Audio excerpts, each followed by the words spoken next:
Class 11 तो आपका काव्य चल रहा था बादल को घिरते देखा है। इसके प्रश्नोत्तर मैं आपको समझा रही थी और ये आपकी इकाई परीक्षा चौथी में आने वाला है, इसलिए इसके प्रश्नोत्तर आपको अच्छे से करने हैं। व्याख्या मैंने आपको क्लास में बता दी थी, कुछ व्याख्या मैं अभी आपको समझा दूंगी इस वीडियो में, तो वो भी आप देख लीजिएगा।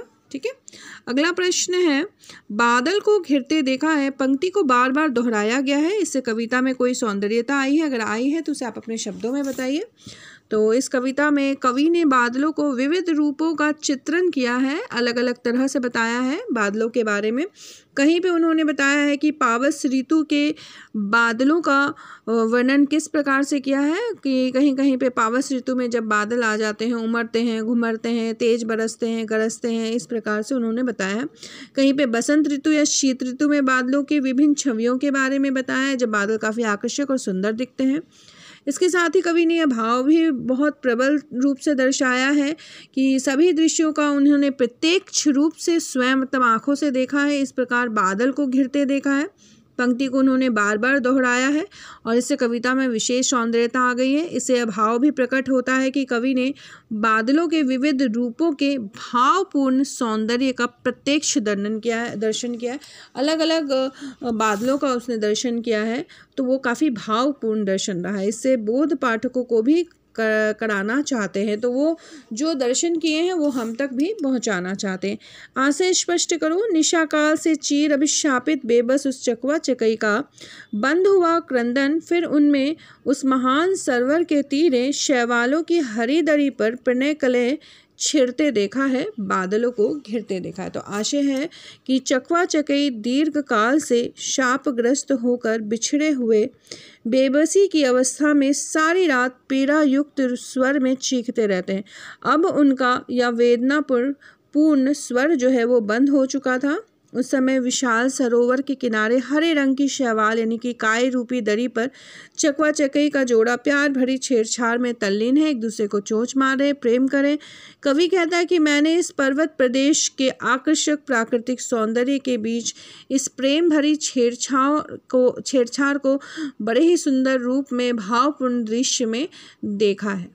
ठीक है, अगला है, अलख नाभि से उठने वाले निज के ही उन्मादक परिमल के पीछे धावित होकर तरल तरुण कस्तूरी मृग को अपने पर चिढ़ते देखा है। तो अपनी नाभि से जो एक अदृश्य भाग से उठने वाली जो एक मादक सुगंध है, उसके पीछे दौड़ दौड़ कर थके हुए उस युवा कस्तूरी मृग हिरन को कवि ने अपने ऊपर चिढ़ते देखा है। जब उसे पता नहीं चलता कि वह महक कहाँ से आ रही है तो वो काफ़ी चिढ़ता है।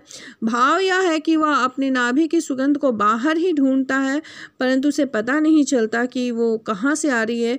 पहुँचने के लिए युवा कस्तूरी मृग जो है बहुत भागता है, परंतु जब नहीं मिलता वो थक जाता है, तो वो अपने ऊपर चिढ़ उठता है।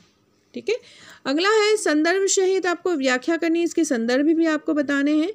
छोटे छोटे मोती जैसे तुहिन कणों को, आपको याद होगा सबसे शुरुआती वाक्य है ये, मैंने आपको कराया था, इसकी व्याख्या को याद होगा। छोटे छोटे मोती जैसे उसके शीतल तुहिन कणों को मान सरोवर के स्वर्णिम कमलों पर गिरते देखा है, तो बादलों को घिरते देखा। यहाँ पे लेखक बता रहा है कि जो ओस की बूंदें हैं वो बहुत छोटी छोटी मोती जैसी हैं, उसके शीतल से तुहिन कणों को, छोटे छोटे बूंदों को उन्होंने मान सरोवर के स्वर्णिम सोने की तरह खिले हुए कमल के फूलों के ऊपर उस ओस की बूंदों को गिरते, उस झील में खिले हुए कमल के फूलों पर गिरते हुए देखा है।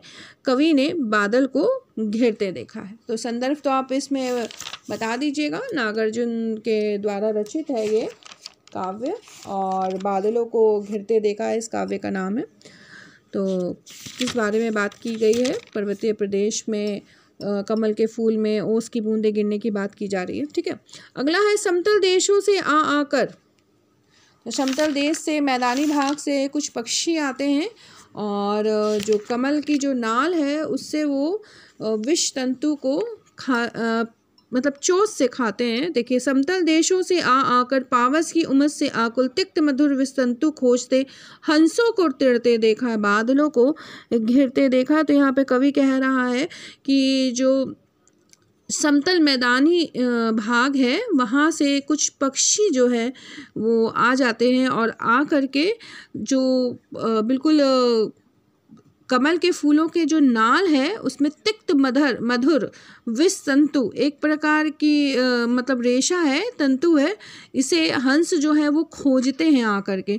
तो हंसों को तिरते खोजने के लिए यहाँ पे तैरते हुए देखा है, बादलों को घिरते हुए देखा है। ये सब कुछ मैंने आपको लिखवा दिया है, आप उसमें से दोबारा देख लीजिएगा। मैं आपको एक बार सिर्फ हल्का फुल्का बता दे रही हूँ।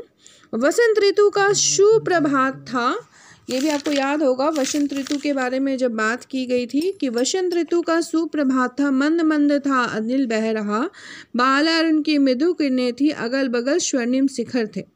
तो वसंत ऋतु का समय था, उसकी सुप्रभात थी, बहुत सुंदर सुबह थी, हल्की हल्की हवा बह रही थी और बाला अरुण सूर्य की सुबह की पहली किरणें जो मृदु किरणें होती हैं वो अगल बगल के स्वर्णिम शिखर पर मतलब पर्वतों पे पड़ रही थी, जो देखने में बहुत ही आकर्षक और सुंदर लग रही थी। पर्वतों पे उन किरणों के पड़ने से वो सुनहले रंग के रूप में दिखाई दे रही हैं और काफ़ी आकर्षक यह रूप लग रहा है। ढूंढा बहुत परंतु लगा क्या डैश। अब यहाँ पे मेघदूत के बारे में बात होती है, आपको याद होगा मेघदूत के बारे में इसमें बताया है लेखक ने कि ढूंढा बहुत, उस मेघदूत को पर क्या पता चला, यहाँ पे होगा कि ढूंढा बहुत लगा क्या, मेघदूत का पता कहीं, कौन बताए वह छाया में बरस पड़ा होगा ना यहीं पर, कहीं जाने दो वह कवि कल्पित था। तो मेघदूत के बारे में लेखक बात करता है, क्या तुम्हें पता चला कि वो मेघदूत कहाँ था? पता नहीं, शायद यहीं कहीं था, या हो सकता है कि कहीं वो बरस चुका होगा, बारिश बनकर वो कहीं बरस चुका होगा। जाने दो, वो कवि की कल्पनाओं में था, कवि कल्पित था। उस मेघ के बारे में लेखक बात करता है, मेघों को देखकर फिर कहता है कि वो मेघदूत जो है वो कवि कल्पित था।